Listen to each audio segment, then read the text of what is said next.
সময় আমি অনেক নেশাগ্রস্ত ছিলাম, আর কোনো সাধারণ নেশা না, একদম হাই লেভেলের নেশাখোর ছিলাম। আমি বাচ্চাদের মতো সারাদিনই এই গেমটাই খেলতাম।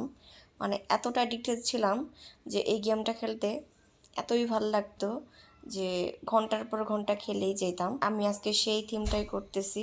যদিও এই ক্লিপটা নেওয়া ছিল 1 বছর থেকে 1.5 বছর আগের, আমি আজকে এডিট করতেছি। কারণ স্টিল নাও আমি এই গেমটা খেলি, মাঝে মাঝে খেলি। এক বাচ্চার মা আমি যদিও, তবুও যখনই সময় পাই এই গেমটা খেলি। এই গেমটা আমাকে এতটা নেশাগ্রস্ত করে ফেলছে, আমি ভুলতে পারি না, আমার ভালো লাগে খেলতে। কাল যখন আমি এই গেমটা খেলছিলাম, একটু সময় পাইছিলাম খেলার জন্য। আমাদের পরিবারের অনেকে এই গেমটা খেলে, ছোট থেকে বড় অনেকেই খেলে। এখন যদিও অনেক কম খেলি, তবুও এই গেমটা ছাড়ার উপায় আমাকে কমেন্টে জানাবেন। আর আমার মতো এরকম এই গেমটার পাগল কে কে আছেন, যদি থেকে থাকেন একটু কমেন্টে হাত উঠাবেন। কালকে যখন খেলছিলাম তখন ভাবছিলাম এটা একটা ক্লিপ নেওয়া আছে, তো শেয়ার করি। আর কেমন লেগেছে অবশ্যই কমেন্টে জানাবেন। আল্লাহ হাফেজ।